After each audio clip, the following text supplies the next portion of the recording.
Caros amigos estudantes do grupo de estudos virtual Eu Sou Luz, nós vamos dar continuidade agora aos ensinamentos sobre os ciclos do relógio cósmico. Esta é a aula número 5. Se você ainda não assistiu aos vídeos anteriores, sugerimos que o faça desde o vídeo número 1. Recapitulando as aulas anteriores, nós ensinamos até agora que a energia que utilizamos em nossas vidas vem de Deus para nós e volta para Ele. Porém, vimos que Deus não aceita receber menos do que a energia perfeita. Se Ele nos deu pura e perfeita, deseja recebê-la pura e perfeita.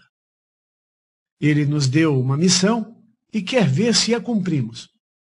Vimos que o retorno de nossa energia para Deus, quando é aceitável aos seus olhos, permanece como nossa em níveis etéreos, junto à nossa presença Eu Sou, em nosso corpo causal, que é o nosso banco no céu, a nossa estrela que brilha com a energia das nossas ações corretas. Quando Deus recusa a energia corrompida, a energia que não consegue subir, a energia mal qualificada por nós, ela pesa e nos mantém presos na roda viva de reencarnações, como uma âncora presa na Terra. As reencarnações são necessárias não só para a evolução do homem, como também para que possamos resgatar esta energia perdida, derramada, mal qualificada em vidas anteriores. Toda a energia que Deus nos deu deve retornar para Ele, em glória e vitória. Toda a energia que um dia saiu de nós, sai com o nosso selo e retornará para nós, de uma forma ou de outra. Estudamos também que somos todos conectados entre nós. Somos todos um só corpo na Terra e buscamos ser um só corpo com Deus no cosmos. Precisamos nascer do útero da Mãe Divina, sermos paridos de embriões do divino que somos, nós, humanos, para nascermos como filhos do Deus Altíssimo.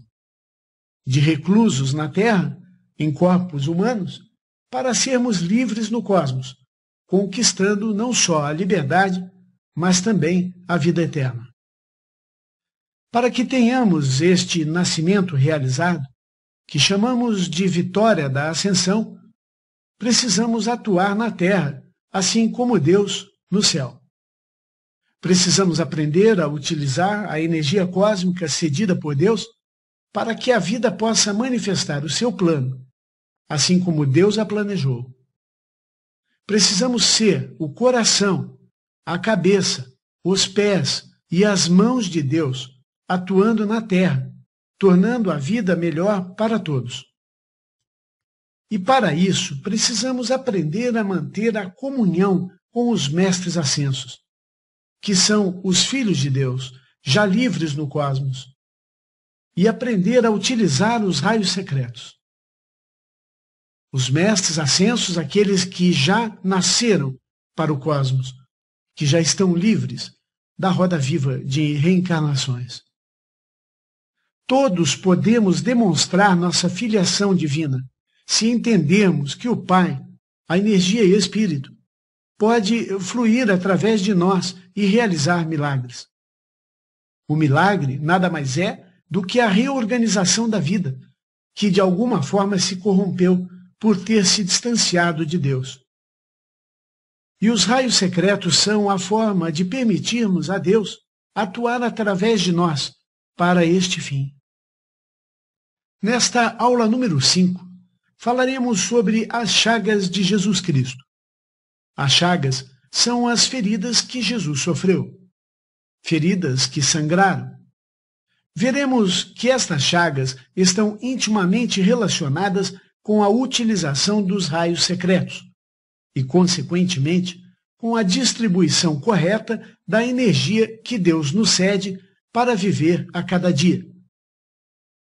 Os ensinamentos dos mestres ascensos ensinam que as 5 chagas de Jesus estão relacionadas aos 5 raios secretos, relacionadas com pontos de difusão destes raios. Jesus não foi ferido sem razão.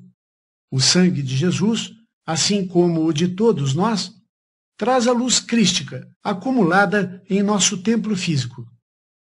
As entidades e demônios sabem que o sangue é rico em energia, por isso procuram sempre ferir para poder sugar a energia crística que existe no sangue.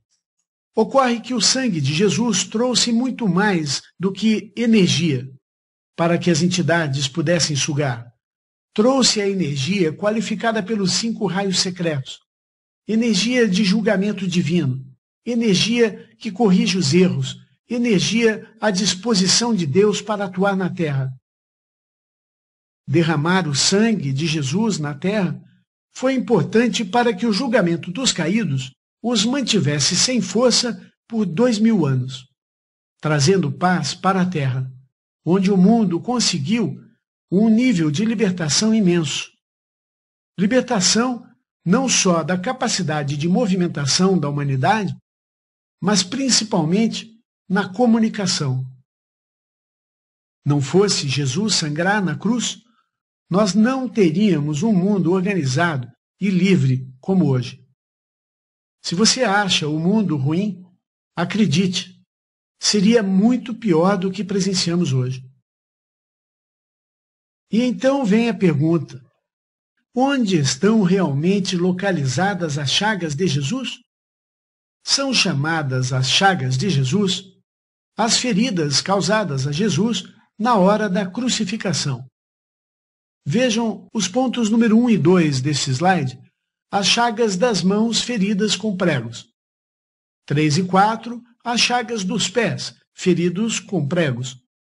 E número 5, a chaga da lateral do peito, causada por uma lança que atingiu o coração de Jesus.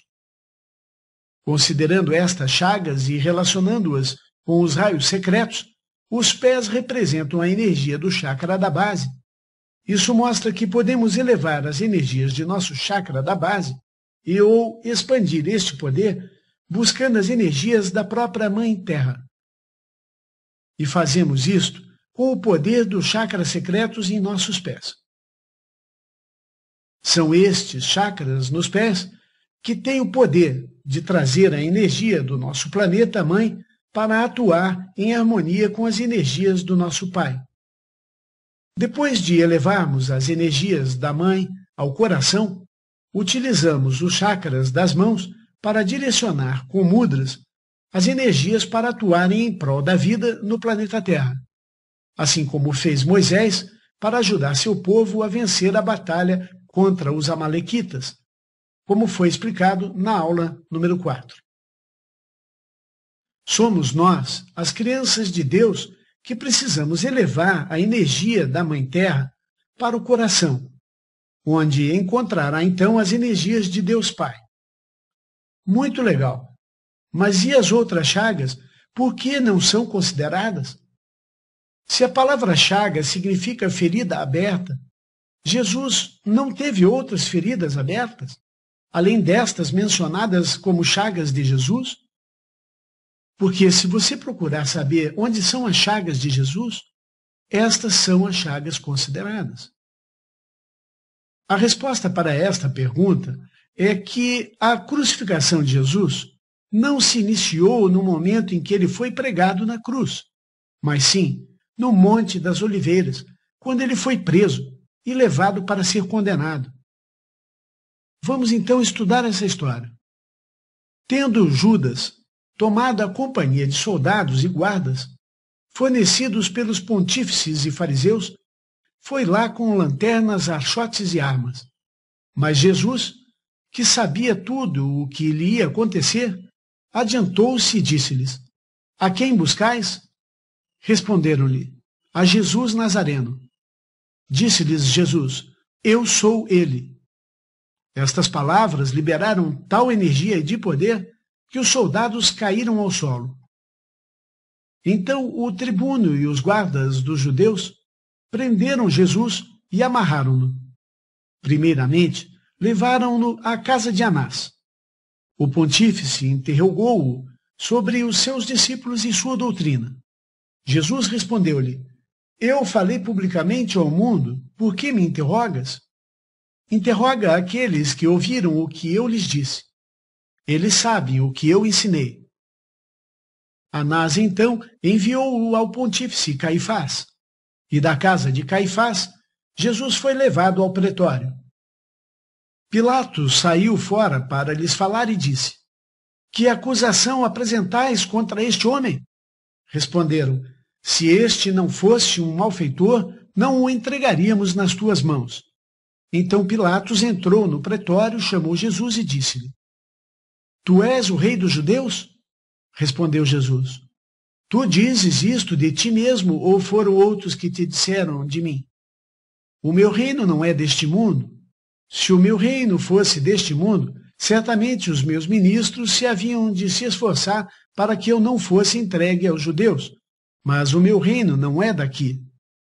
Disse-lhe então Pilatos: Logo tu és rei? Respondeu Jesus: Tu o dizes, sou rei. Nasci e vim ao mundo para dar testemunho da verdade. Todo o que está pela verdade ouve a minha voz. Disse-lhe Pilatos: Que coisa é a verdade? E dito isto, tornou a sair para ir ter com os judeus e disse-lhes: Não encontro crime algum.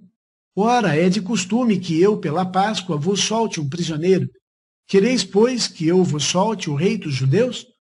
E então gritaram todos novamente, dizendo: Não este homem, mas Barrabás. Ora, Barrabás era um ladrão. Fazemos agora uma parte para falar sobre isso. Para contar, então, o detalhe que a história dos evangelhos não conta. É que Barrabás também se chamava Jesus. Ele era o Jesus de Barrabás. E o nosso amado mestre era o Jesus de Nazaré. Como ensinam os mestres, para cada mestre existe um antimestre. E esse era o caso de Barrabás. Jesus era um nome muito utilizado naquela época. Barrabás é uma palavra formada por bar, que significa filho, mais abas, significando pai. Comumente traduzido do aramaico para filho do pai. Porém, bar é uma palavra que pode ser traduzida no judaísmo, no alemão e até no inglês, significando urso. Bar, baer e bear, ber, é a mesma coisa, urso. Assim, Barrabás é aquele que tem a força do urso, ou o pai urso. Indiscutivelmente, o urso é um animal conhecido por conseguir tudo na base da força e da violência, assim como Barrabás o fazia. Barrabás acreditava na violência. Jesus era o salvador dos homens, e seu anti-eu foi representado por Barrabás, aquele que foi libertado em seu lugar. Um preso escolhido para ser solto no lugar de Jesus de Nazaré. Nada é por acaso. Jesus é um nome que significa Deus é seu auxílio, ou sua salvação, ou simplesmente, como conhecido, o Salvador. Nazaré é um nome que deriva do nome Nazara, que significa verdade. Eram dois judeus, salvadores de seu povo. Os dois prometiam a libertação do mal que afligia os judeus. Mas um era Jesus de Nazaré, o Salvador que trazia o exemplo e o caminho da libertação através do amor e da verdade.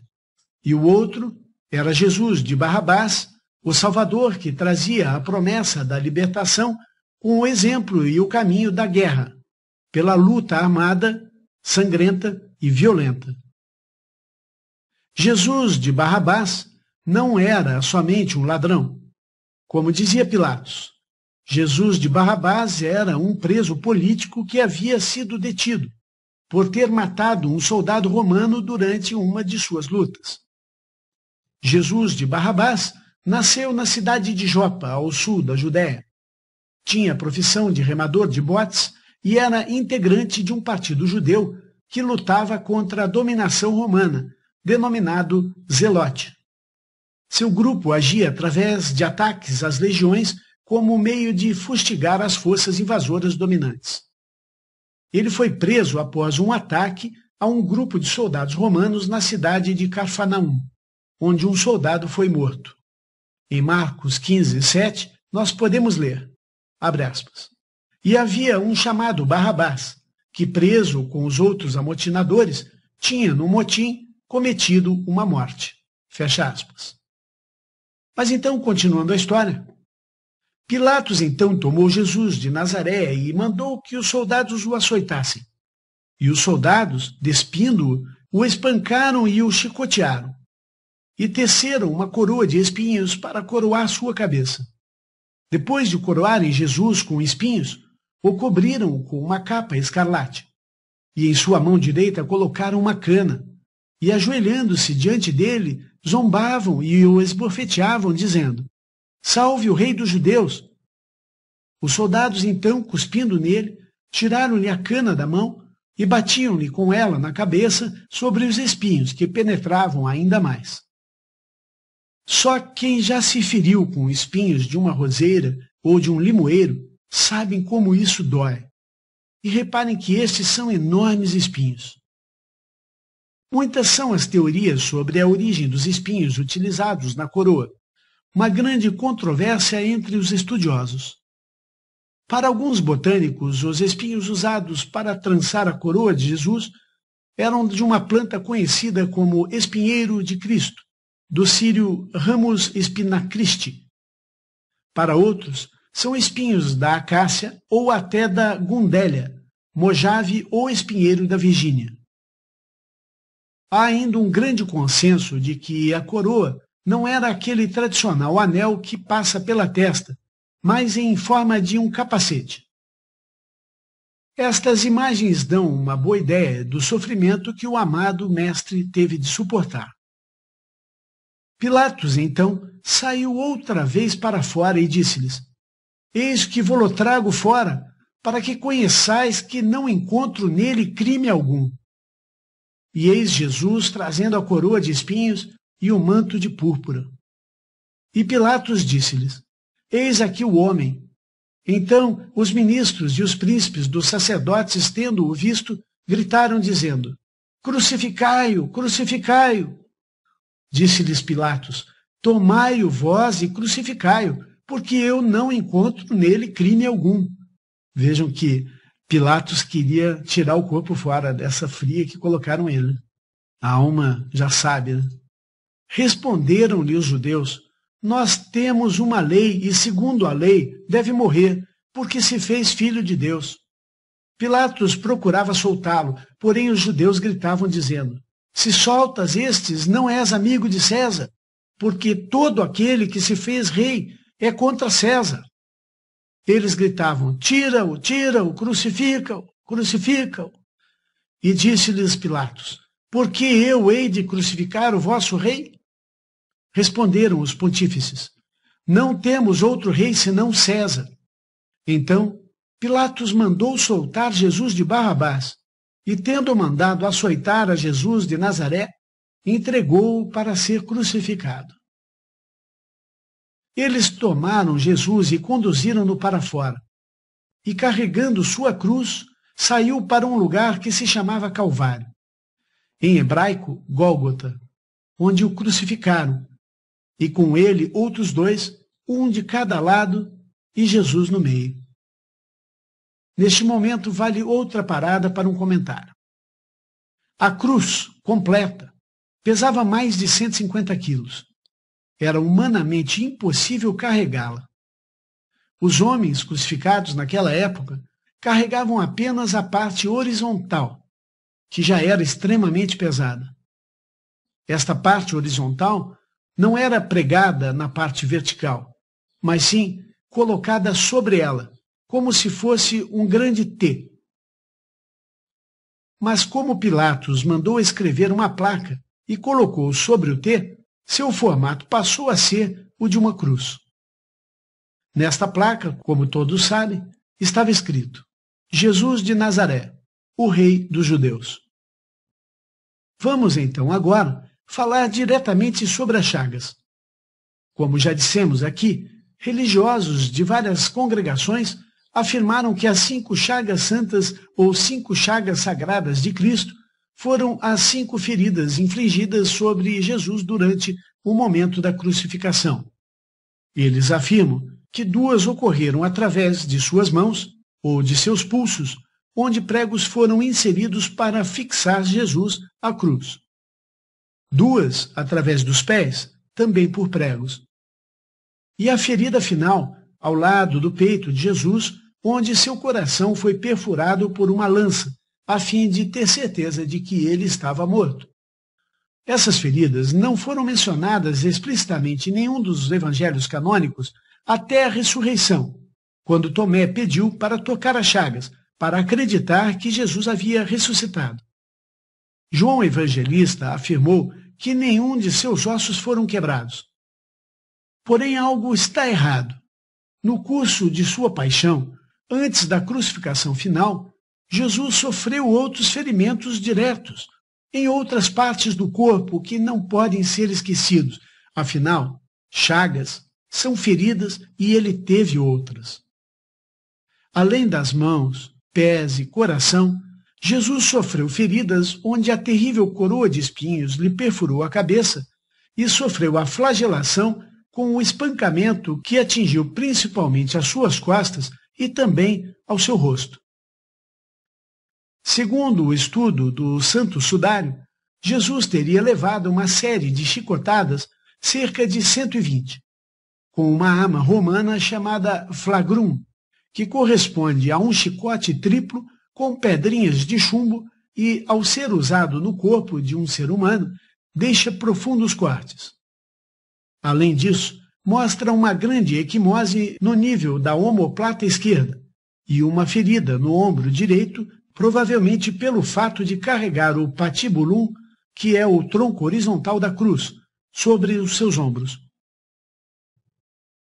Assim, quando falamos das chagas de Jesus, completando aquilo que dizem os católicos e evangélicos, entre outros seguidores de Cristo, precisamos reconhecer que houve também chagas na cabeça e nas costas de Jesus. E o texto para explicar as chagas, agora por completo, ficaria assim.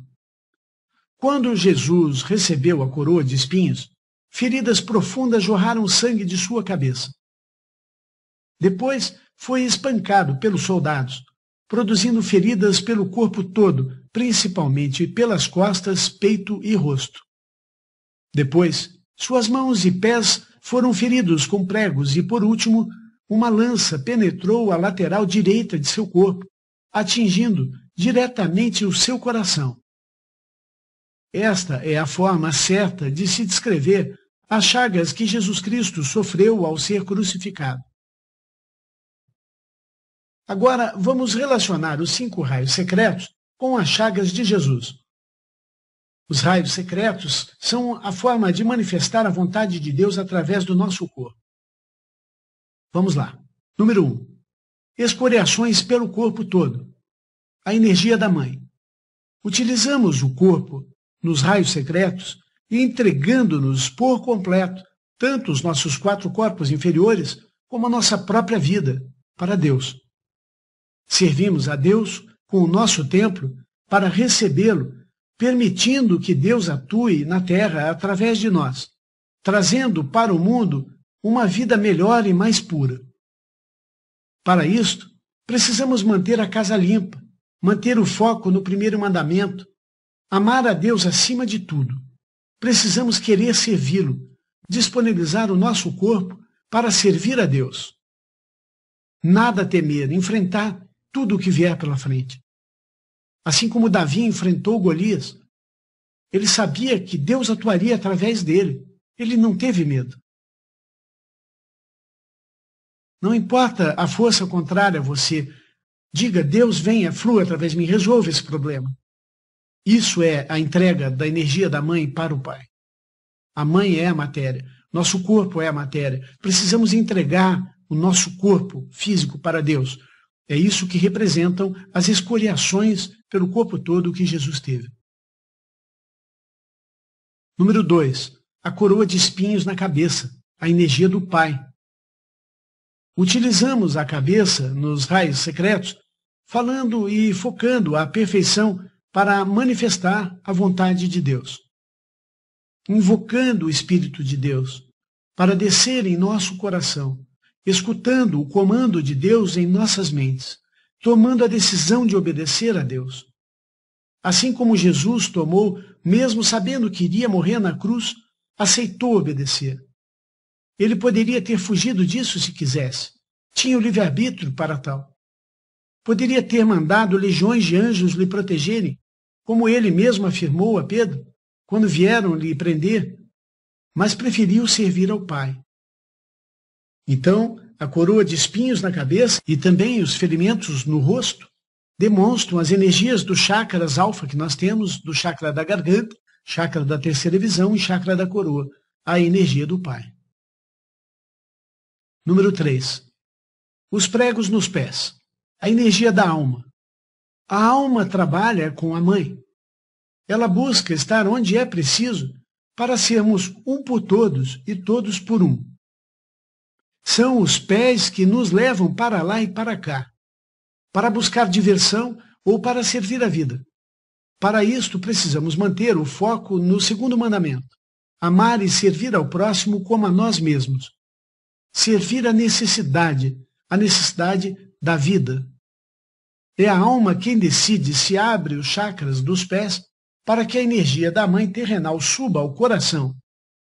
A alma pode decidir se permite que a mãe e o pai divinos se encontrem em seu corpo, em seu coração.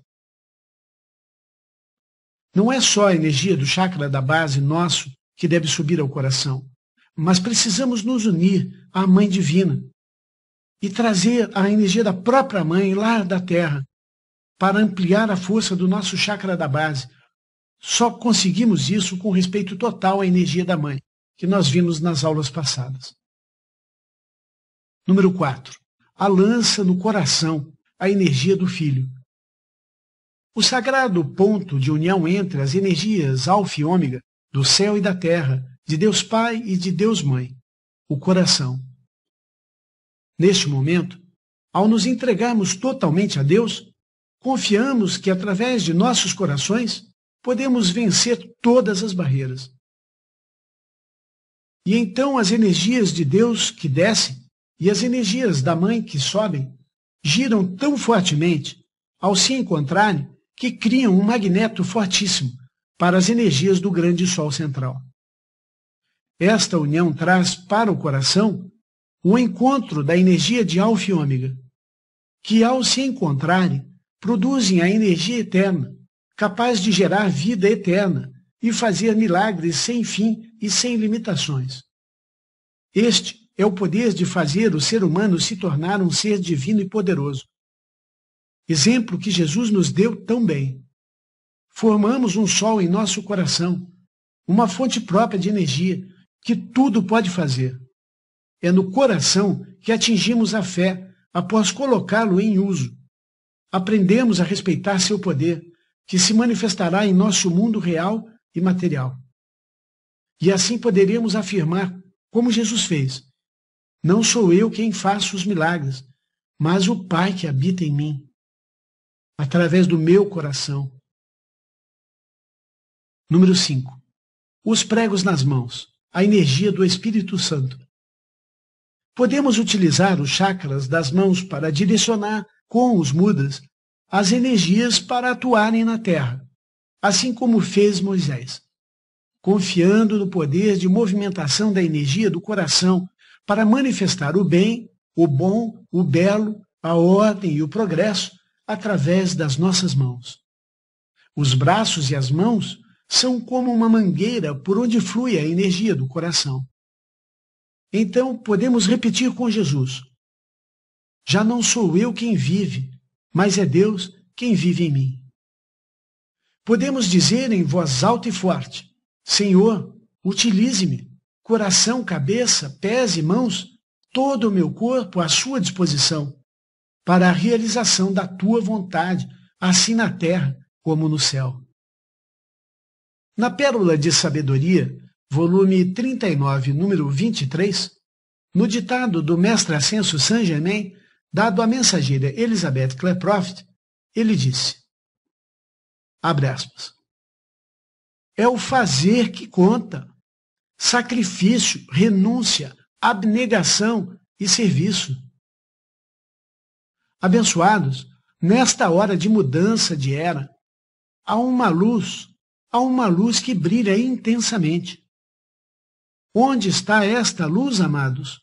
Está no farol? Está no aparelho de televisão? Está no chamado espaço cibernético? Será que está refletida nas economias das nações? A luz que está nesta terra, amados, está em nenhuma parte, exceto nos corações dos chelas, nos corações dos devotos, e não importa qual a sua religião. É o fazer que conta, o sacrifício, a renúncia, a abnegação, o serviço. Estes são os elementos da alquimia que lhe trazem até o ponto de síntese de sua alma com o raio rubi e com o Buda do raio rubi. E, portanto, aninhado no coração do raio rubi, você compreende o que significa derramar o sangue de Cristo dentro de você, para dar de sua própria vida, para que milhões de pessoas possam seguir atrás de você e entrar na nova era. Saint-Germain, fecha aspas. Então vocês vejam como ele frisa a importância do coração e o sangue de Cristo, que é o sangue do Espírito Santo, que é a energia crística máxima, vindo através do coração na forma do raio rubi, que é um dos raios secretos, para que Deus possa atuar no mundo. Mas eu ainda estava só nesta certeza de que as chagas de Jesus, que representam os raios secretos, incluem também a cabeça e o corpo de Jesus. Até que então eu encontrei o seguinte ditado dos mestres que confirma a minha tese. Na Pérola de Sabedoria, volume 33, número 16, de ninguém mais do que o mestre Jesus Cristo, dando um ditado à mensageira Elizabeth Klaproth, o amado mestre nos confirma. Abre aspas. Vamos contemplar os mistérios da autotranscendência no óleo santo, na chama sagrada e no santo de Deus. Alguns ouviram o chamado. Alguns vieram realmente para o momento da fisgada do coração e da perfuração pela coroa de espinhos. Alguns entenderam os mistérios dos raios secretos e daquilo que é necessário para ser um cálice para o sagrado coração. Eu sou este cálice. Eu gostaria que você pudesse ser este cálice. Fecha aspas. Vejam, Jesus afirmou neste ditado que a coroa lhe feriu. Nesse mesmo ditado, Jesus faz um comentário sobre as pessoas que sofrem os estigmas. E ao final do ditado, há uma explicação sobre as estigmas, que confirmam aquilo que a grande fraternidade branca ensina sobre onde estão localizadas as chagas de Jesus. Abre aspas. Chagas ou estigmas são a reprodução cientificamente inexplicável das feridas da paixão de Cristo sobre o corpo. Então vejam que, ao contrário das religiões e de estudiosos, são as feridas durante a paixão de Cristo e não somente na crucificação. Essa é a confusão que as pessoas fazem. Continuando, os estigmas podem ser visíveis onde a dor é experimentada sem quaisquer sinais físicos, ou visíveis onde as feridas abertas ou cicatrizes são vistos nas mãos, pés, perto do coração, na cabeça, ombros e ou costas. Essas feridas podem sangrar de forma contínua ou periodicamente, e normalmente nas sextas-feiras ou durante a quaresma. Daí aqui uma coisa que nem todo mundo sabe. São Francisco de Assis foi o primeiro a ser reconhecido por ter recebido as estigmas de Jesus. Fecha aspas. Finalizando então esta questão, reafirmando aqui, as costas e a cabeça de Jesus não foram consideradas pelas religiões porque elas ocorreram antes da crucificação. Só na cruz ele foi ferido, nos pés, mãos e coração. As igrejas dizem, Jesus foi ferido ao ser crucificado, ou seja, colocado na cruz, apenas nas mãos, pés e coração. Mas a crucificação iniciou-se no momento da paixão de Cristo, em que ele perdeu a liberdade e foi capturado e preso, e assim a Via Crucis começou. A intenção da falsa hierarquia já era crucificá-lo desde o início na sua prisão. Espero que vocês tenham gostado. Coloquem-se à disposição de Deus para fluir através de vocês.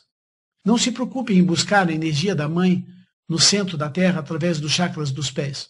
A simples adoração a Deus e vontade de servi-lo traz a Mãe para o coração de vocês. A Mãe se eleva junto com vocês. Lembrem-se, nós ainda vivemos no útero da Mãe Divina e precisamos nascer como divinos, precisamos nascer como filhos de Deus. Ainda somos humanos. Reino humano não é reino divino. Reino humano é o reino que tem a oportunidade de nascer como divino, se assim desejar, se assim fizer um esforço.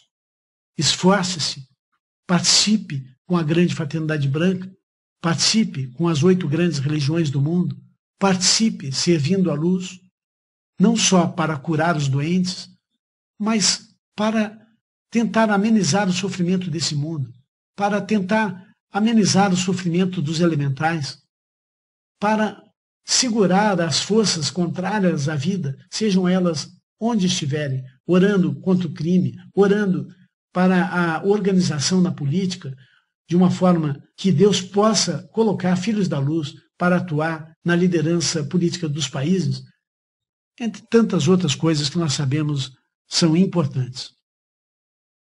Deus nos abençoe a todos para que possamos mostrar para o mundo a possibilidade de sermos como Jesus foi, porque ele mesmo foi para Deus e disse que milagres maiores nós faríamos, porque ele não estaria mais entre nós. Então, se ele disse que milagres maiores faríamos, é porque nós podemos atuar como ele, porque é só acreditar, é colocar em prática.